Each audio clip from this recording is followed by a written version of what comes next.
thank you so much for taking some time out of your busy Wednesday evening to join us for C3. I'm really excited about the conversation that we're going to have tonight. I think it's going to be important. I think it's powerful. I'm so glad that you're here. But I want to let you know about a conversation that we're going to be having next week at C3. I don't know about you, but COVID-19, well, it means something different to me these days. COVID-19 is more about the pounds that I've gained in these last 14 weeks than anything. Probably because I've been eating just about anything in sight. It seems like every time I turn on Netflix, I have a bag of chips in my hand. So anyways, next week I have Jody O'Brien who's going to be joining us, and she is a personal trainer.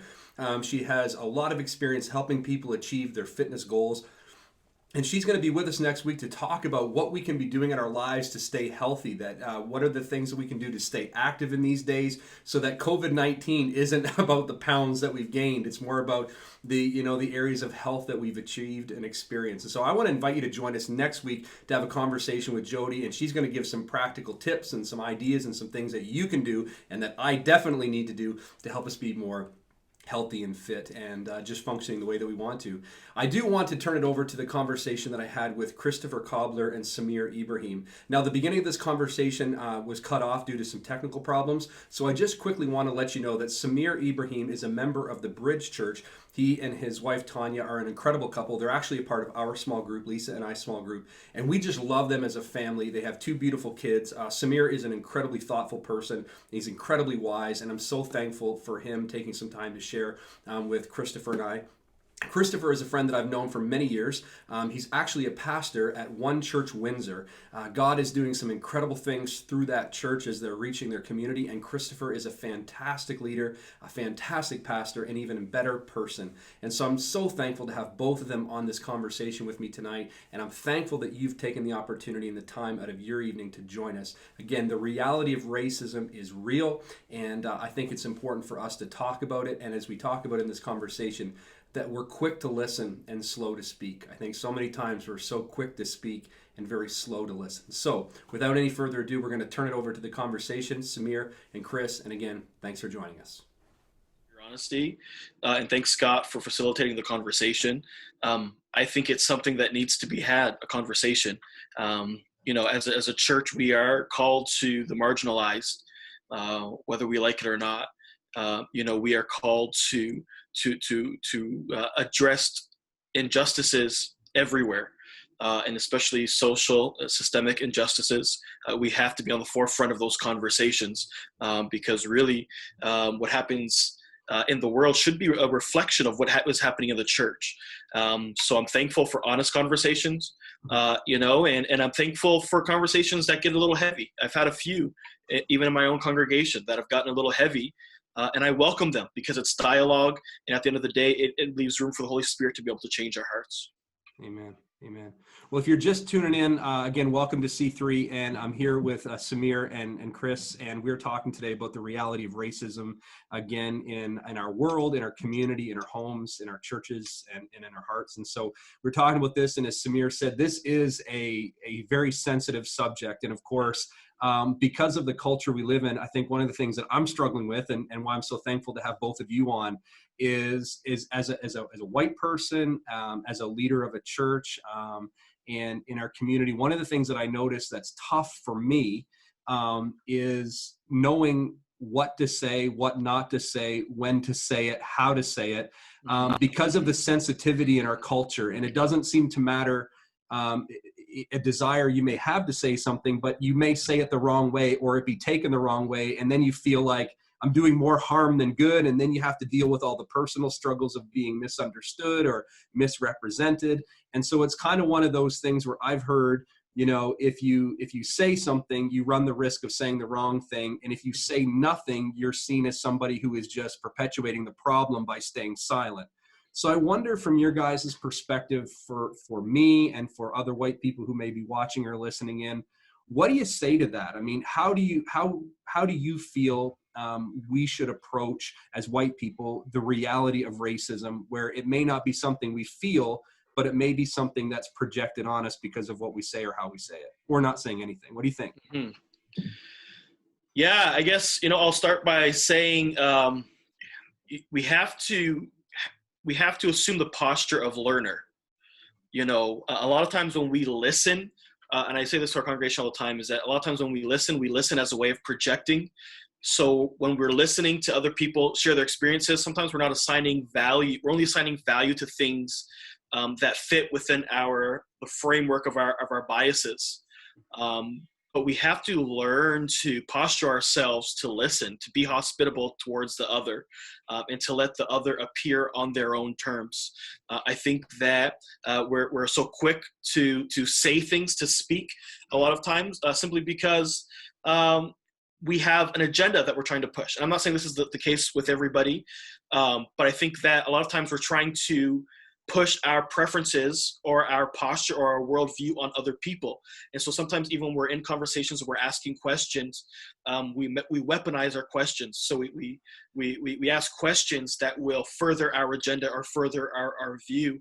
I think sometimes we just have to learn to just listen, to empathize, to have conversations that are about compassion, to give space for the other to appear on their own terms. I always use the phrase, and I learned this in school, to listen one another into free speech, which means to posture ourselves in such a way to disarm the person that we're sitting across from, so that they're able to share the deep recesses of their heart.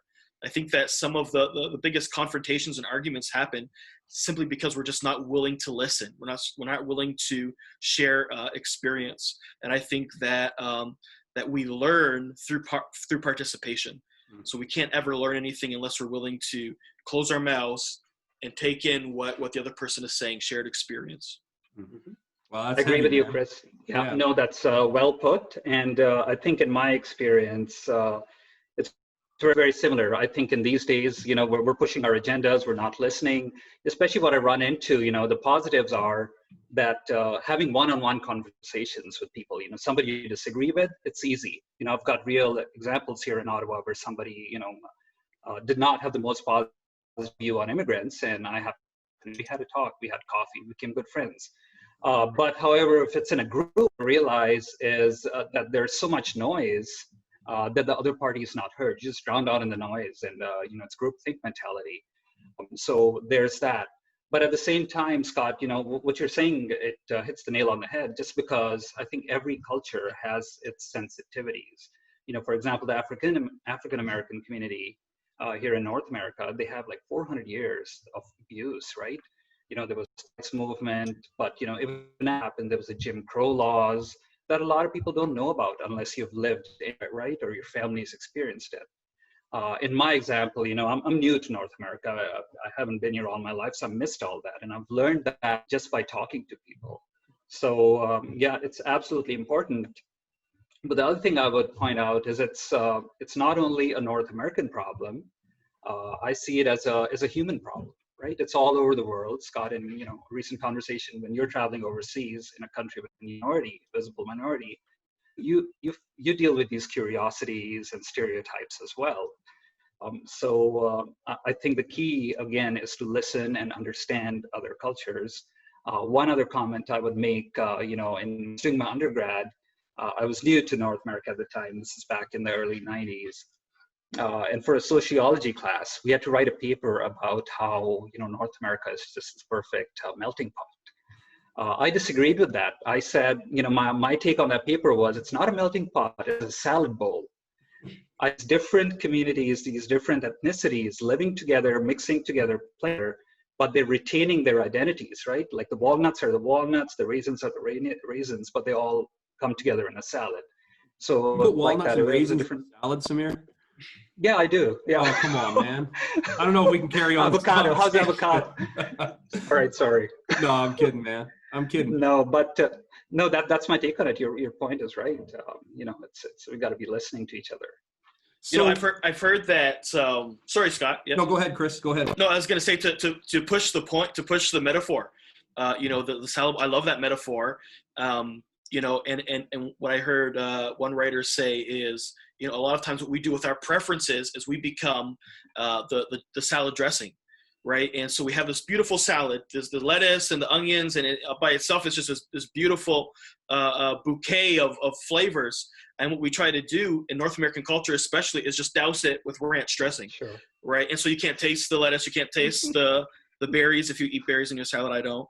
But you know, it just it becomes ranch dressing, and so the idea here is to become complementary, so we can become a you know, just a nice dose of dressing, so that people can feel free to be themselves, and create environments where people can feel free to live in the skin that they are in, and not feel like they are being that their voice is being suppressed, which I think happens a lot of times, especially in my experiences. Yeah, and even then let's just keep the metaphor going. I think the reason many people do that, and I'm just as guilty of it when it comes to salad, is you know, trying to cover up the taste of what's good for me, Right. by something that I can enjoy, right? And I think so many times the diversity that God has created is beautiful, and it's good for us, and it is for our benefit to be learners and to be those type of things you guys described. And it's much easier just to cover it all up and be good with what tastes good to me. And I think I've been guilty of that in my own life, and so I think that's a great metaphor. And so again, I know that people are jumping in on this at different points, and so again, I just want to introduce Samir and Chris, who are two good friends from different points in my life. I've known Chris, it's been a number of years since I've actually seen you. It's so good to see your face, even on Zoom. And I got to get over to Windsor and come to your church. And again, I've been a big fan of how God's been using you and your family to minister there, and seeing God bless that community through your church and your ministry. And Samir has been a great friend to me as a member of the Bridge and a part of my small group, and one of the wisest people I know. And both of you guys, again, one of the reasons I wanted to chat with you about this reality in our lives is because I know you both personally. I know that you both have had personal experiences with the reality of racism, some more significant than others, but real in your life. I've heard you talk about it. I've been with you, Chris, in a couple moments where I feel like, looking back, where I've actually maybe even perpetuated the problem by certain jokes and certain things in our relationship over the years. And so I really wanted to hear from you guys about your personal experiences and describe, because I think when we see these things on the news, it's not real. It's other people, it's other stories, but you guys have real stories or real experiences. And if you're comfortable, I mean, would you be willing, I know you've shared them with me, but would you be willing to share them with other people about some of your personal journey with this? Absolutely. I can go first. One of the things that I share is to build on your the previous question you'd asked, right, about here between races and being afraid to ask questions. And I think what propagates that is stereotypes, so pre-existing stereotypes, just like there's stereotypes of all different ethnicities. I am guilty myself of having stereotypes about white people, right? And I'll tell you a story about that. So this is about 5 years ago. I was interviewing for a federal government job here in Ottawa, right? I was all pumped about it. And the way these federal interviews go is you sit in this room with 6 people and making eye contact. It's very impersonal. They're all busy taking notes because they have to cover themselves when there's a grievance filed or something later on, right? So everybody's busy writing and all that. And the hiring manager, let's say, you know, his name was Gary, gentleman. He was retiring, and he's looking to hire this specialty type position for himself. So I go in there. It's a 3-hour interview. And as the interview starts, you know, we do the introductions and everything. Then Gary mentions that there's another manager at the government who was very successful in hiring almost identical 2 weeks ago, and has invited him to join this interview just so he would watch and guidance behind the scenes kind of thing. And I'm like, no problem, bring it on, right? So we start having this interview, and of course, you know, I in the room, I was making jokes and everything, right? 15 minutes later, there's a knock on the door. So my back is towards the door. So they open the door and people are like, hi, Paul. Let's call him Paul. Hey, Paul. I turn around, I look at him, and my heart just sank. The guy looked like he was straight from rural. He had a big cowboy hat. He had boots on. I actually checked if he had spurs on his boots, and no, he didn't. But why was that? Why was that, Chris and Scott? It's because I had a stereotype, you know, based on personal experience, based on news, based on just stereotypes I have that rural Oklahoma, rural Texas, you know, people feel strongly about visible minorities and things like that. So in my mind, I was like, you know what, Samir, you might as well just walk out of this interview right now. You're done. You're toast, right? So anyway, Paul goes and sits, takes his hat off, hangs it. Interview goes on and everything. I think it went pretty well. There was one joke that backfired. Other than that, it was great. I went home. Now, this is unheard of. Okay, so 2 days later, I get a call from the HR person, and they say, hey, listen, we don't move this quick in the federal government. These guys loved you. We're going to make you an offer. But there's a change. You're not going to be working for Gary. You're going to be working for Cowboy Paul. And I was like, whoa, what happened? Right? Okay, so I was like, yeah, I'm going to accept and everything. What I find out later on is Cowboy Paul and I became friends eventually. He had to push to get the person he'd hired Gary and then hire me under him. And what made it exceptionally difficult was I am not bilingual. I speak English only, and his was a bilingual position. Fought an uphill battle. He got me in there. And in the end, the lesson for me was, that was a wrong stereotype. Right? Why did I even think that? This was the nicest person in the world, but just seeing his cowboy hat and the way he was dressed, and I was like, this is it. He's going to hate me. So I think that happens, and I'm guilty of it like anybody else. So what do you think, Chris? Yeah, I would say I think that you're blessed to have had that experience. I would suggest, unfortunately, if I can be real, that is not the case with many minorities, including people that I call friends. That unfortunately, in many cases, those stereotypes do live.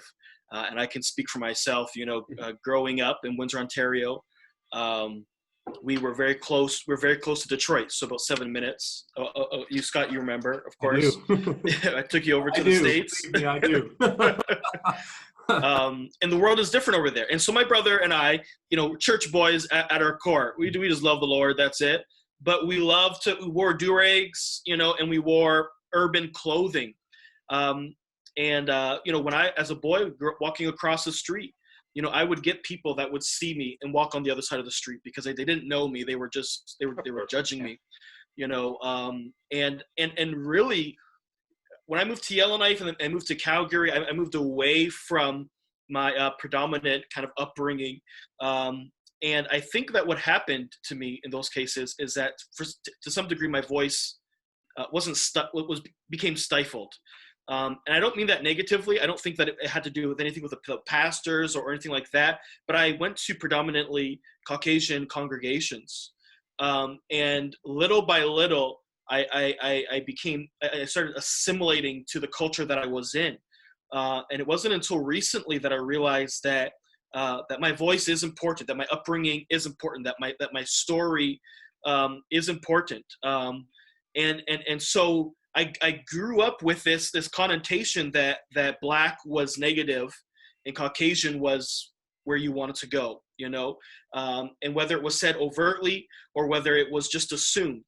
And so I think that what happens a lot of times is, people of color like myself, we get in environments where we don't feel like we can just be ourselves, where we have a voice to sit at the table. And I think that I've witnessed people, Samir, like you have a great example there, but I think I have witnessed people that have been judged because of the color of their skin. Like Martin Luther King said, he has a dream that one day his children would be judged based on the content of their character. And I just don't know that is the reality today. And I don't know that it's always overt in Canada, but I do know that it is continually systemic, that it is a part of who we are. So I've had those stories. I have a story of my grandmother walking to school, and she has a story of these younger Caucasian men that would sit on a fence, and her cousin would walk, and they would hold stones, and they would whip stones at them, and they would sing this song that had the N-word in it over and over. They would repeat the N-word in it, and my grandmother would tell us stories of that happening, right? So this is just 2 generations before me, things that are happening here in Canada. In Windsor, we have a big heritage because this is where, for many of us, the Underground Railroad stopped, right? So for many people, this was freedom, and so I think that to some degree there is dealing with that systemic oppression that has been in this area. That I'm here, I'm free, but I'm also still feeling the pangs of the civil rights movement. So it's difficult. Yeah, no, that's a good point, Chris. And of course, I have experiences like that, right? I've been in situations at least a couple of times where I was afraid for my life.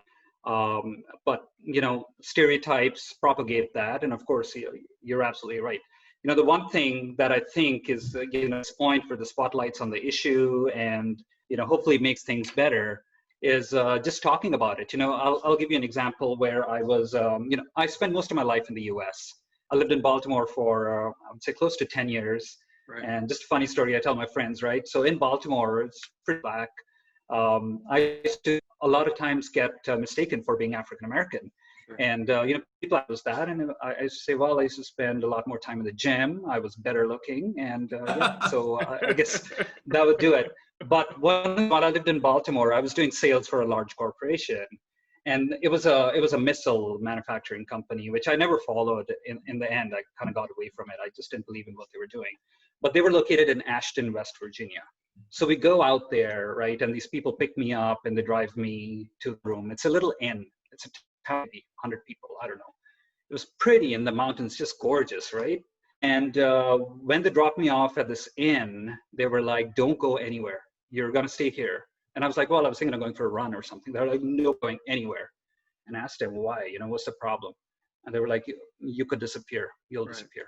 Right. And so you leave it at that. And of course, I didn't ask the question why, because I understood, right? It's very backwards. It's in the mountains. These guys have not seen technology. But we just spread the rug. We don't talk about it, right? Let's go and we leave it at that. Yeah. And I think here is an opportunity where, the whole country is interested and people are talking and trying to build these bridges with other communities where we can address issues like this. Why are these pockets of people feeling so negative, right? Let's talk. Let's have this conversation. Yeah. So absolutely. So for both you, Chris, if you don't mind me saying, my heart actually broke as you were talking a little bit there, and I'm kind of hung on some of the things you said because, of course, when you were up north, I was pastoring there at the time, and I remember meeting you, and we connected, and in my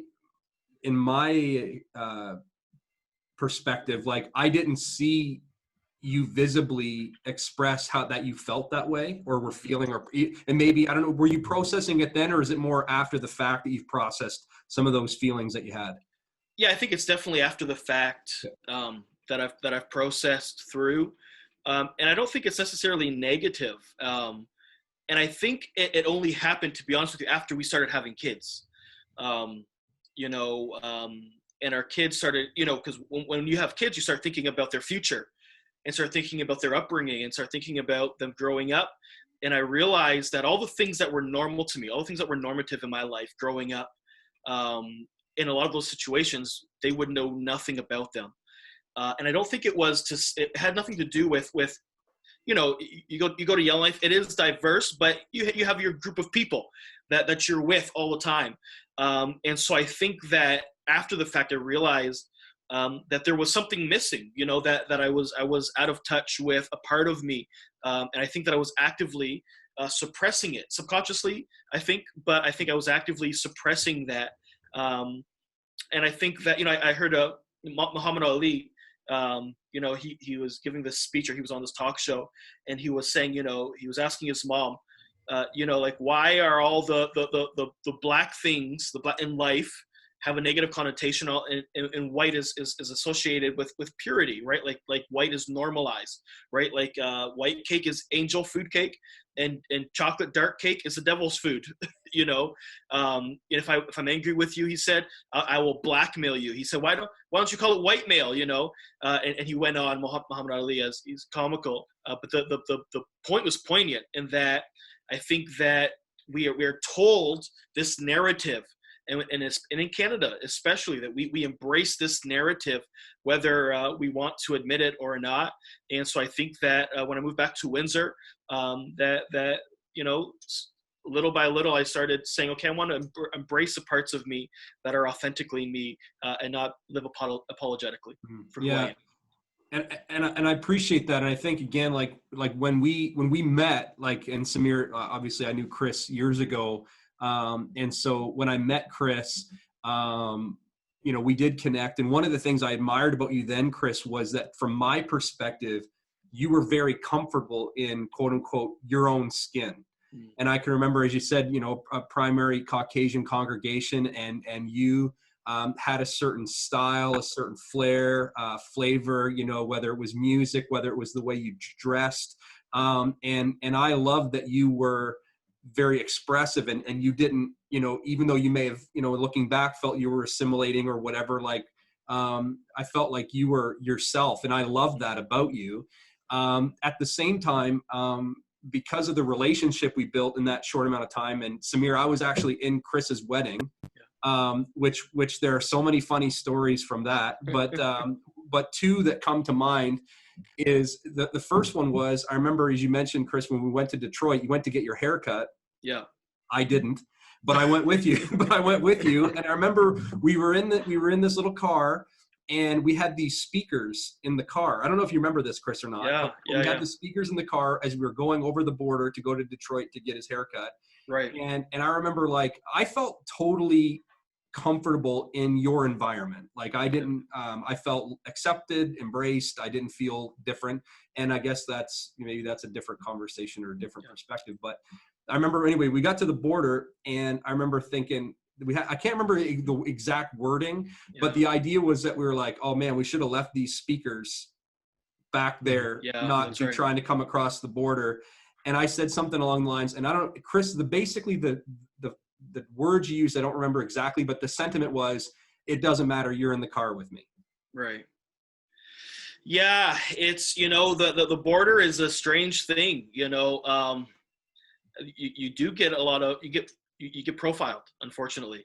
I think whether you want to admit that or not, you know, I had a pastor friend that I was going across with, and he had a collar on, and I was young at the time, and they stopped him, and they took his collar off, and they looked in his collar as if he was hiding drugs in his collar. And my sister, you know, at the border, her car was taken apart. They took out the lining of the vehicle, and they didn't put it back together. You know, there is that drop in your stomach. You know, when I go to the States, it's so close. Kara and I were just driving through Georgia to get to Memphis, and I was in the store just for a little bit too long, and a Caucasian police officer was in the store. She had seen him go in after me, and she was panicking. I was in there literally 3 minutes, but just a little bit too long. I was looking for something, a snack for Hannah, our daughter, and she was panicking, and I didn't have cell service, so she was trying to call me. But this overwhelming, and she's from the States. She grew up in the States, but this overwhelming panic came over her. What's going on? She was going to go in. She was, you know, so there's this feeling of profiling. There's this feeling that does exist. And sometimes you can't really even explain it until you've experienced it. Yeah. So Scott, you were able to experience that, and I think that experience changes perspectives ultimately. And so I think that we are called to walk in each other's shoes, you know, to really just embrace the lives that are around us, to take on empathy as Christ would have us. So for both of you guys, if you don't mind me asking, then, so like, again, trying to understand and trying to get.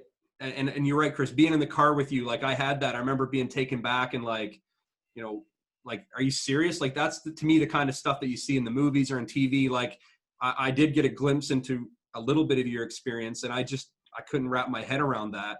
But both of you guys have had that reality. I know it, where, you know, Samir, you mentioned earlier, where you've actually felt for your life at different points. And I guess what I'm getting at is in both respects, right? So you guys feel like, you know, there's maybe a generalization or a profiling or, you know, these prejudice that go on, and we lump everybody together as white people, and we see, you know, people of different ethnicity, and we lump them all together in the stereotypes. And on the other hand, do you find yourself in a position, because you've experienced those, that you in turn have it the other way, where you see a group of white people and you think that, and you jump to assumptions of what they might think about you, and so then you begin to harbor certain feelings without ever having a conversation? Like, what is that like on the other side of that?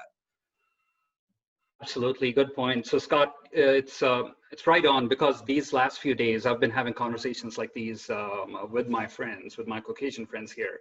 And one of the things that surprises me is they don't understand that, and this is something I've felt a lot, you know, I've just gotten used to it, but in an interaction with a stranger who's Caucasian, right away as a threat. there's an anxiety. There's an anxiety that I can sense, right? And you adjust to it. And we talk about our Ottawa, that it's a perfect little town, but it's not, because I remember, I think it was a few months ago, our Minister of FCSD, which is Families, Children, and Social Development, he's a Somali Canadian, right? So he's a black person. And they were gone to a Shoppers Drug Off medicine after work. So of course he's in a suit and everything. Him and a staffer, they go separate ways. He goes to the cough syrup aisle and she's doing something else. And he was being followed. The whole time security guard was following him. Now this guy's a minister, high profile person. And it doesn't matter. It's right away, his title doesn't matter. It's the color of his skin that it's a stigma right away. Yeah. I think it's a good point. I would say in our congregation, so we have a fairly multicultural congregation, and that has been work. I mean, when we first came together, it was like, lift up the unity banner, and we're all the one family, and we're all one is what we said, and it has been work. It has been work because there are so many different backgrounds. There are so many different stories. And so what we immediately tried to do is just to, okay, we're just going to all be one. And so what we did was we stifled tradition a lot of times. So you came from this tradition, you came from that. Well, we're going to lay down our tradition and just come together. And what I realized is that people's stories were tied to their tradition. And so when you dismantle their tradition, you were dismantling a part of them. One of the problems that we had in our congregation is that some people felt like they were being discriminated against in a reverse sort of way. So some of the black congregants were acting a certain kind of way towards the white congregants. And I said, okay, here's where we have to take on the posture of learning, because for some of the older black congregants that have lived through the civil rights movement, like my mother lived through the civil rights movement. Like this is not just something they read in a history book. They watched Dr. King's speech on television. So they lived through a lot of this. And I often tell the story of when one of the first Black Pentecostal churches were built here in Windsor, Ontario. The black preacher, if I can use this language, if I'm just being raw, but the black preacher, when he went to work, if he was a garbage man or whatever, he was discriminated against. He was dumped on. He was nobody. He was told that he would never amount to anything. He was told that he was never going to make anything in his life. But the moment he walked through those doors of the church, he was somebody. Right. And so that's why even in the black culture, they wore a suit because their preachers were somebody. It wasn't just the pastor of the church. It was the politician. It was the doctor. It was the lawyer. It was the activist. It was the voice of the community. And so they worked hard to get this voice. Individuals couldn't buy homes because of gentrification in their communities, but the church could come together, put their money together and buy property as one. And so they worked extremely hard to earn that. They fought for it, they believe. And so when we start coming together and start kind of kumbayaing and we're all one, to some degree, a generation is feeling like, wait a minute, I remember when we were not accepted. I remember when we worked hard for this. I remember when our pastor, had stones thrown through his window or what have you. So to some degree, what's happening, I think, is just woundedness, that people are not healing. And I think they're not healing because we can't see their wounds, right? So we cannot heal unless you are able to. You can't try to partner in my reconciliation or in my restoration if you can't see my wounds. And so, Scott, you said, is there the reverse where you look at a group and say, well, I'm stereotyping them? I think what happens is we're wounded and we're not healing because we're unwilling to stop talking, to stop purporting or projecting our biases, right? Like I said, we listen for confirmation biases. And so we only want unity if it's on my terms. right? We only want unity if it's on my preferences, if it's succinct with my agenda or my outlook on life. But we have to be willing to allow God to change us. And I always go back to David, who said, just create in me a clean heart and renew a right spirit within me. Like let God do the work on our interior life. So all that to say, I guess, I think there needs to be healing, but healing can't begin if we're unable to see each other's wounds. Like that psychological language, they say that when you feel felt, you feel loved. They say that listening is virtually indistinguishable from loving well. So when you listen someone into free speech, you're actually loving them well. So that's what I would say there.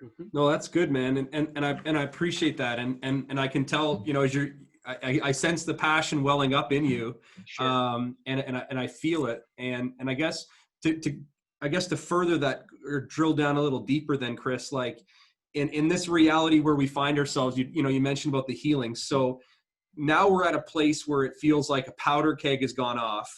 And of course, this tragedy has happened where someone, was murdered. There's outrage, and rightfully so, and calls for justice. And then on the other side of that, of course, then out of whatever it was, there's anger, there's all these things. And then there's the looting and the rioting. And so there are Caucasian people, there are, politicians, there's people voicing, jump into social media and saying, well, see, like, if that's not solving the problem, you going out and causing more hurt and more pain and more problems is not helping the problem. So, I mean, can you unpack that a little bit from your perspective, and in the community that you're in, what is the expression? Where does that come from? And how do you try to be heard in the midst of, everything else kind of not getting out of hand, but you know what I'm saying? Like, it's just exploding, and it's so charged and so sensitive. How do you feel about all that? Yeah. So I think the first thing I would say is, we always have to be careful, because you shouldn't tell me how to respond to my pain.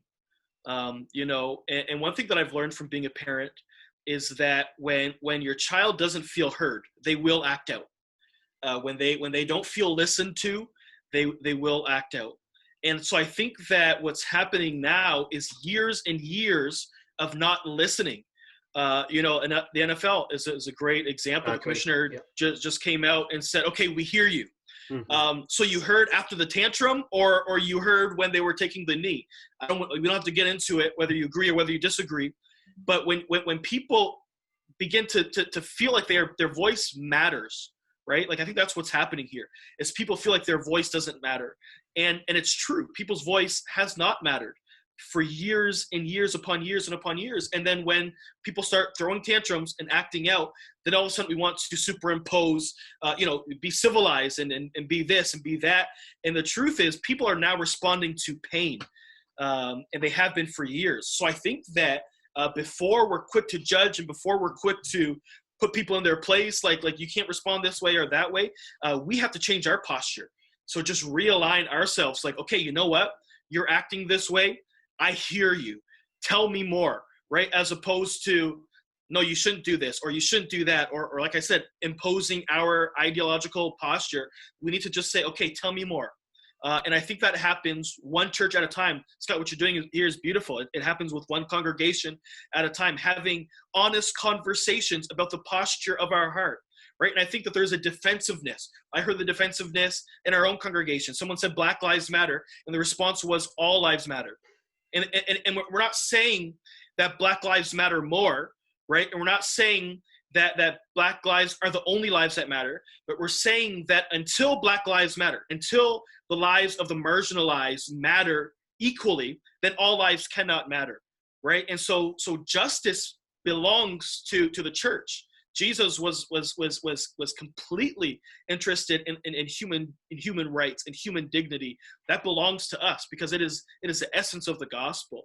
So before we're quick to just judge and you have no right, let's examine the way we have contributed to the problem through our silence, through our silence. Sometimes they say it's complicity. How have we contributed to the problem, and how can we contribute to the solution? And the first answer, I think, is just listen. The one thing I would add to that, Scott and Chris, is I think as a community, we have to try and make sure that this is a field trip. It's not something that you're deviating from your normal life to go try something out for a day and then the news cycle changes and you go back to normal. It's something that we have to keep propagating and keep the spotlight on, right? So if you're somebody that's, hearing about the George Floyd tragedy, and, the first thought that comes to mind is, he wasn't a model citizen, or he had a drug issue, or he was a criminalist, then I would reflect. I would look inside and see where that bias is coming from. Because, like the Bible says, we're all made in the image of God, equal. How can this person be served justice in the street so brutally? 9 excruciating minutes, we all watched it, right? And that not bother you while you're talking about, maybe we're being too rough on the police force, there's nice officers and all that. So instead of shifting the spotlight on this issue, let's about it. Let's build these bridges with our community. I think this is the time to do it. Yeah. Well, and I really appreciate you guys so much. And again, at different periods of my life, you guys have both been very important relationships to me. And I've had relationships with different friends over the years from different ethnicities, and have seen, behind the scenes, if you will. And again, back to the comments that you were making, Chris. And I think what's tough from my perspective as a white person, as a leader, and trying to carry on the conversation, engage people in it, not shy away from it. It's a fearful thing to say something and it be taken the wrong way and be lumped into another, you're saying this or you're saying that, and to feel the pressure and to do all that. But why I'm glad, Samir, you're here for this conversation. You, Chris, is you both different ethnicity, different experiences, but both of you can understand, I think, a little bit, because something happens at 9/11 and all of a sudden, Samir, people like you are all of a sudden randomly selected every time. Right. And so absolutely. Then you've had that experience, and now for me, Chris, you mentioned the Black Lives Matter, and I 100% agree with you. Black lives matter. And I 100% agree that the sentiment behind that is not that they matter more, but is that they matter. And I want to be on the record as saying that, believing that, emphatically, supporting that, and endorsing that idea that we are all made in the image of God, and that Christ came for every single person, and that every one of us was created in the image of God. And I certainly want to be the type of man who reflects that to my kids, and be a part of that. But at the same time, when you say the Black Lives Matter, that the response from some is that all lives matter. I really struggle when I hear people say that, because that's not the point. That's not what we're saying. And I don't take it that that's what you're saying. On the other side of it, one of the things that I'm struggling with, and I'd love to hear what you guys think, is that back to the generalization, is that there are a lot of amazing men and women of all races that serve in our police forces, our arms forces, our so many different areas, and one or two or many over the years who I still can't understand how they could continue to be in those roles and all those things. I mean, that's another conversation. But that now there are, and I'm just going to say it like you said, raw, like there are white police officers, men and women, who are now feeling they're scared to death, right? Because somebody who, was not whatever they were, went out and did that. And now they are put in a position where they're fearful for their lives because of the actions of someone else, and are being categorized as something that they may not be at all. Right. How did they overcome that? Yeah, it's a good question. We have a police officer that goes to our church that is on the front lines right now, that is dealing with some of these things today, and we counsel him and pray for him and things like that. But I don't want to sound insensitive, but categorization is happening in our world today, and we do need to stop it. But at the end of the day, I think that for any law officer, I think that the fight is not against law enforcement. I think that we need to continue to realize that that the fight is not against, Black lives versus law enforcement, right? Because there is a heart behind the badge, right? There is systemic racism that exists behind the badge, or maybe not racism at all, and so we can't categorize. We have to fight that urge. And so I think that even with this whole racial injustice conversation, that it's not necessarily against law enforcement, although we are seeing it there, but we're saying that racism exists because certain structures allow it to exist, certain structures allow it to thrive. And so I think the biggest thing is to have the dialogue and to have the conversations that address the root cause, right? So we're not just addressing the sneeze or the fever, we're addressing the root issue here. But we still uphold and pray for law enforcement everywhere, because they have a very difficult job. I saw on TV, I was watching today, and someone was saying defund the police, and a Black commissioner was saying, if you defund the police, who are going to respond to child abuse? Who's going to respond to spousal abuse? Who's going to respond to breaking and entering? So that's not the answer. So that I think that we can't pit one versus the other. We still need law enforcement, but at the end of the day, we need law enforcement that has integrity. And I think it's okay to shine a light on it and say you have to be held to a higher standard, right? You can't just do whatever you want. You have to be held to a higher standard. But us as a people need to recognize that the fight is not against the law. The fight is against systemic racism that's endured in our society for far too long. No, I hear you, Chris. Yeah. Go ahead. Just a comment there, right? Just to add to that, defund the police, but it's the ingrained attitudes, right? So these people are still going to be in our society, the people that hold these negative attitudes, and they're going to be in different roles. So it's still going to exist in our community. Like you said, it's not the answer. There's a deeper answer, and the answer is talking to each other and understanding each other and building these bridges with each other. Okay. So again, I know that many people might be joining in, tuning in a little bit later, or catching a little bit of part of the end of this conversation, but I'm here with two good friends, Samir Ibrahim and Christopher Cobbler, both two incredible men, well-spoken, very sensitive and wise, and I really appreciate you guys sharing your thoughts and your feelings and your experiences of racism and where you are with it. So you guys both have mentioned it. Let's get personal for a second. We're getting close to the end of our time together, but I do want to get personal because I need your help in this. As a white person, as a husband, as a father, as a Christian, as a leader, that I recognize that I have a responsibility to model the desire and the hope and the future that I'd love to see in our world, in our church, in my family, and generations of my family. And in my relationships with both of you guys, I've always felt 100% comfortable. I've never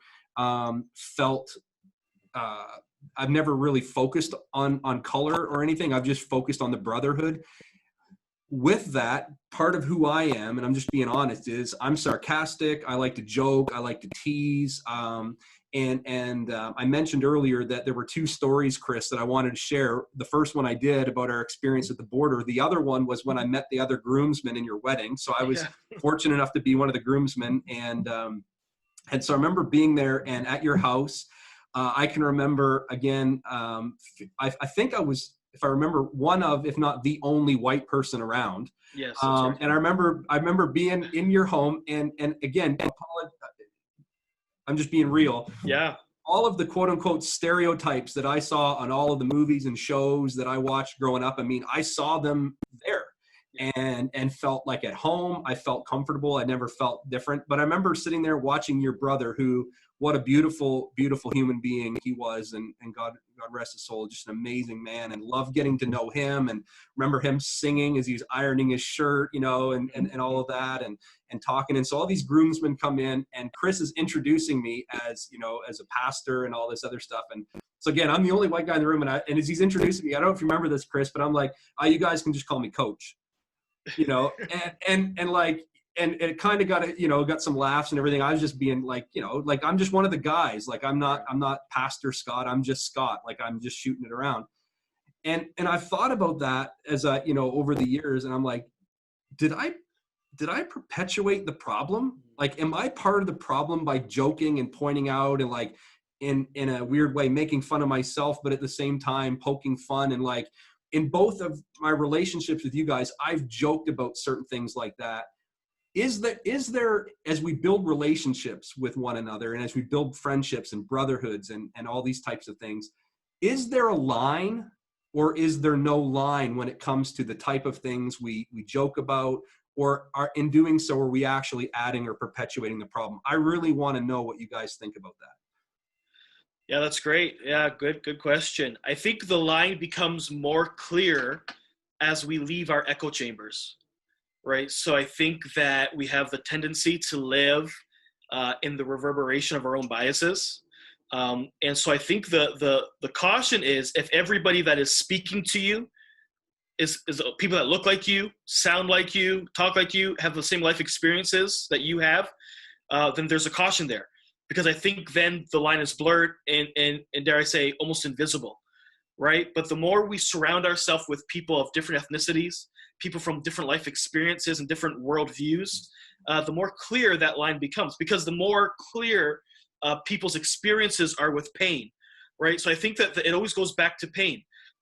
Whether something is okay to say or whether something is not okay to say, when you have sat with your brother and cried with them because they have experienced some injustices because of the color of their skin, something they cannot help, an immutable part of their character, then you will think twice, before saying certain things or not saying certain things.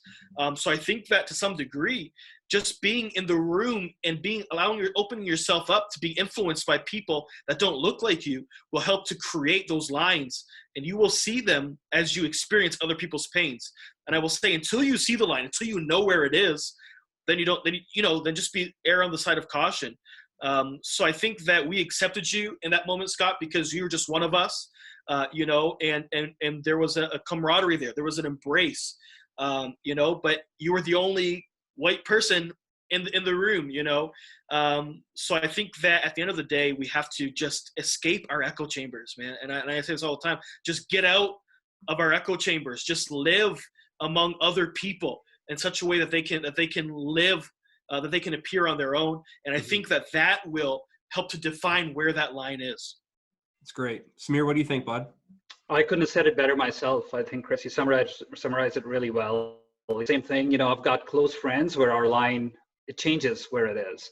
And that line also depends on the ethnicity. Some ethnic communities have experienced a lot different experiences than some of the other ones, right? My experience, for example, the whole Middle East experience is more recent. It's 20 years. You look at the African community and it's hundreds and hundreds of years, right? So the pain is much deeper and they have a lot more sorrow in there. So really, the line varies, or level of relationship with a certain group or with a certain bunch of friends where you can deter where things are. Yeah. And I would say as well, you can't,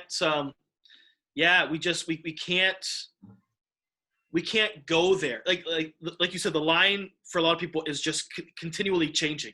And that's the reality of the world we live in. The more you're educated, the more you're feeling, the more you're having life experiences. Something that could have been okay 10 years ago might incite some sort of feeling of pain today. And so being open and being in relationship with people is the only way to determine what is right and what is wrong. It is relationship. It is a picture of, I think, with Jesus at the table, with various people. It is opening your table, becoming hospitable to those that are not like you. Is so important. Yeah, I couldn't agree more. And you guys have both, for all the diversity, like in our experience and things like that, you guys have both always made me feel, and I feel like a brother, and I certainly want to be an example of that on the other side. And two more things, and then I'm going to let you get on to your day. And again, I really appreciate you guys spending some time and just being honest and real. I want to quickly get your guys' opinion on social media. Because that's the reality of our day. Our kids are growing up in a digital age, and Chris, you mentioned earlier about voices being heard, and I almost feel personally like in this day we're living in, like talk is cheap. Right. It's cheaper than ever before. Everybody's got a voice. Everybody's saying something, but nobody's saying anything. And I feel like you look at social media and people use it it's their platform, it's their voice. Everybody's got a brand, everybody's got an opinion, and everybody goes public with it. And I've seen people over the years, and especially as Christians, in Christian subjects as it relates to morality and different things like that, or, opinions on sexuality and all these hot button topics. And I see Christian people, engaging in those kind of conversations. And it's like, and I sit back and I watch that and I'm like, you're not helping the situation. Right. Whatever you feel about Trump, whatever you feel about Kaepernick, whatever you feel about sexuality, race, whatever it is, when you put that on there, you're actually like, it's this idea that you could win the argument, or like, I'm trying to win the argument. I need to say this, but you lose everything else. And nobody cares if you win the argument. Yeah. So as men, as brothers, as brother, in Christ, as men of different, ethnicities, what would you say to me as a white person, and to others who are, whether they're white or not, but as Christians, what do you think is the solution, or what do you think, or how should we engage or not engage in social media on these big issues? What do you guys think about that? Yeah, social media is not the place to have the conversation, first of all, I think is what I would say. I think social media is a reflection of our individualism that is alive and well in our culture. We want to have things our way. Consumerism is a real thing. I think the social media algorithm is a great example. When you open up your page, you are seeing all the things that you agree with. When you open up Facebook or Instagram, you are getting ads that cater to your preferences. And if the purpose of relationship is dialogue that goes both ways, then social media really just funnels out anyone else's voice, right? If the privilege is the other appearing on their own terms, social media is anti-relational. Right? Because the other can't appear on their own terms, because you can block them, you cannot respond to them, you can put out, your fire, and that's it, and I think that it is completely confrontational and counterproductive to the world that we are trying to create. And so I think that social media can be used in healthy ways to point people towards conversation, and to have useful sayings or whatever. But it's not a place to have meaningful dialogue about the real issues, right? These are mediums that can be used. So I look at people that are on social media. I was following one Facebook post, and I was like, I called the guy. I was like, you gotta stay off Facebook. Like it looks terrible, first of all, and it's just giving all us Christians a bad name. Second of all, and it's just so lopsided. It is so one-sided. And so if we are really interested in change, then we will have the conversation in our homes, at our tables, right? So you can preach all you want about how you feel about politics, but we'll get a glimpse of how you actually feel when you take a picture of who's at your table, your dinner table tonight, right? Because that's the conversation that you really value, is the people that you allow into your homes. And the truth is you're willing to have conversations and go to protests and go to marches about this, that, and the other, but you're not willing to have people come to your home and position yourself to hear from them, to serve them, to not just host, but to have the grace to be hosted. That's where the conversation happens, not on social media. I think social media is just a picture of our broken system, the broken world that we live in. Can be used for good, but it's mostly can be negative, I think. What do you think? I think in my experience, Scott and Chris, I've never been able to change anybody's mind on social media. Usually people come in with an agenda and they stick to that, no matter what kind of argument you have with them, discussion, what kind of data you provide. I know back in the 90s, YouTube first came about. Well, maybe it was there for a while, but that's when I first got exposed to it. I was working in the US on immigration reform, right? We were lobbying the government for more open about how legal immigration is done in the US. So I had my own YouTube channel, and I'd put stuff on there and videos trying to educate the public about what's going on and what people need to know about behind the scenes. And I cannot tell you the amount of hate mail and the nasty comments I got, just from random people hiding, just really nasty personal stuff, right? And initially up at night, like I couldn't sleep. This would bother me. Like I wanted to change their mind. It would not work on social media. What I started doing was reaching out to them like a private message, eventually getting to a phone call connection and talking to people one-on-one. And it worked. Like you talk to people one-on-one and you have an actual discussion and they get to know you a little bit better and things change. What happened over time is it just got time prohibitive. There was just nasty comments and I just then I stopped reading the comments and in the end I canned the whole project. Mm-hmm. But to this point, it's a social platform, a social media platform. It's not the place where you're having a discussion. I think it's got to be more personal than that. Yeah, I think too, like, I tell people all the time, and we've experienced it here at our church. I don't know, Chris, if you're experiencing it too, but in the midst of all this uncertainty we're going through these days with COVID and other things, I feel like we've gained some unbelievable clarity in the midst of all the uncertainty. Yeah. And one of the things that's become so clear is that we were not meant to live and we were not designed to live digitally. Yeah. Like we were designed for relationship and for community, and we are being removed from that and distanced from that. And we're seeing how unnatural it is. Yeah. And I think you guys are both right. And one of the things I love about both of you and have appreciated about both of you over the years is like the relationship that we've had. And Chris, it's cool, man. Like I haven't seen you physically in years, but I feel like we've just in this time together, I feel like no time has passed. Like that brotherhood, my appreciation for you as a person is still there, and my admiration. So, I think some of the things, it's almost as if, I don't know if you guys feel this way, and I'm being a little bit sarcastic, but it's almost like Jesus knew this was going to be a problem, and he, in all of his teaching, his brother, James, who, what would you have to do to convince your brother that you're the son of God? Like, I don't know how that worked for James. Like my, it's like my big brother's the man. Like, I don't know how that worked for him, but for him to write this, and I have it written down, it's on my desk. It's something that I try to keep in my mind as I look at social media and other things. And even when I get into, heavy conversations, or I know that I'm about to go into one, I remind myself of this. And it's, my dear brothers and sisters, everyone should be quick to listen, right, slow to speak, and slow to become angry, because human anger does not produce the righteousness that God desires. Yes. And when I see brothers and sisters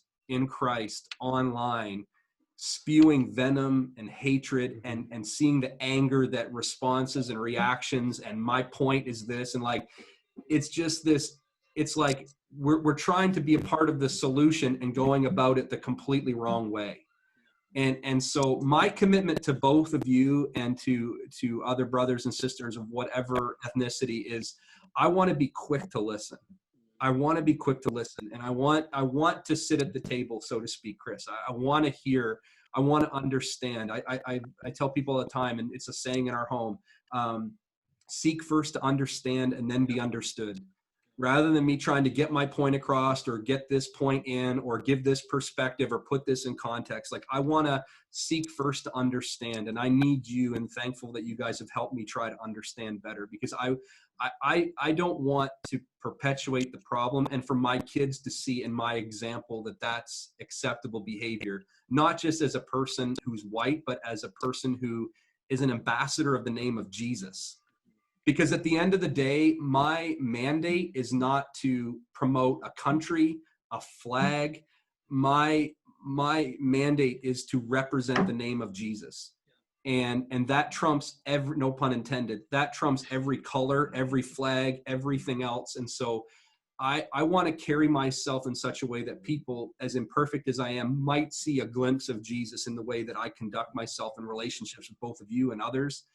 And so thanks for sharing. Thanks for being honest. And Chris, I'm going to be honest with you, man, as a brother. Like I want to carry on the conversation, just the two of us at times, and maybe reach out to you and just for different perspective. And Samir, I'm going to do the same with you as I try to be a better leader, a better husband.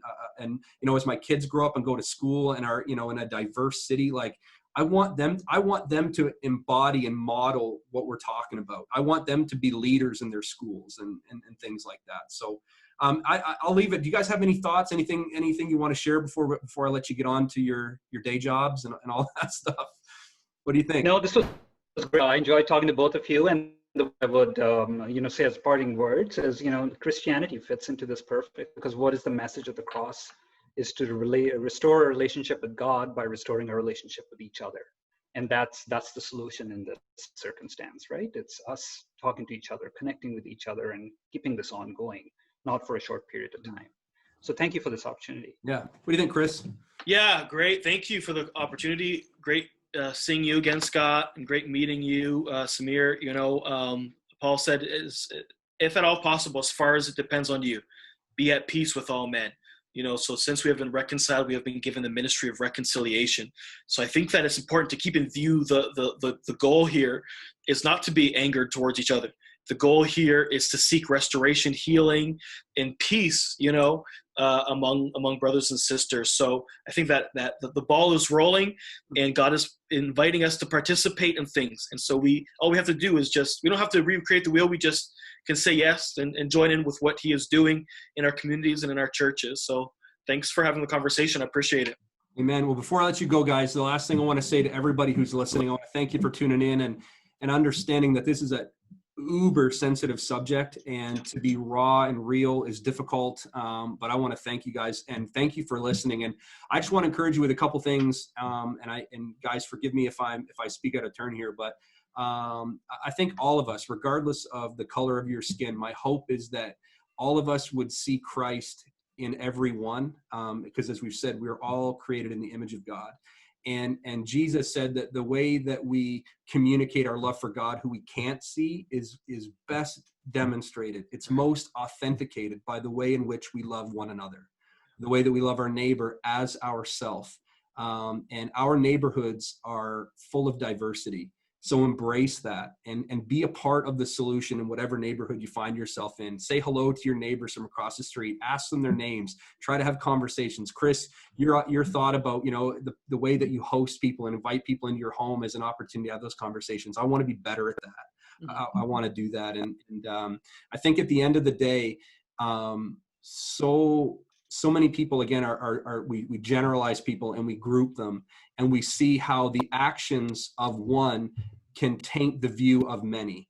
And we see that all police officers are not bad. We are safe because of so many incredible men and women of all colors who wear that badge and that uniform. That said, there are people who are deeper than the uniform, like Chris talked about. At the end of the day, we have seen so many people over the years as we try to build a church to reach unchurched people who've walked away from faith, walked away from church, people who don't believe. Many times they had a bad experience with a Christian who was this or that, or wasn't this or wasn't that. And now all Christians are this or that, or not this or not that. We have a responsibility to carry the name of Jesus into our communities, to be salt and light, a city on a hill that cannot be hidden. So I want to challenge all of us in the midst of all of our opinions and all of our perspectives and all of our experiences. Let's keep our eyes focused on Jesus Christ, the author and perfecter of our faith, the one whose name we carry. And let's love one another as Christ loved us, which was with one color, red. It was his blood. That he poured out for every single man and woman, every child. And I'm thankful for him. And because of him, thankful for you guys. And thanks for this time. And love you guys. Give my best to your families. And thanks again for watching. We hope this has been an encouragement to you. And just continue loving people in the name of Jesus. Take care, guys. Thank you, guys. See ya.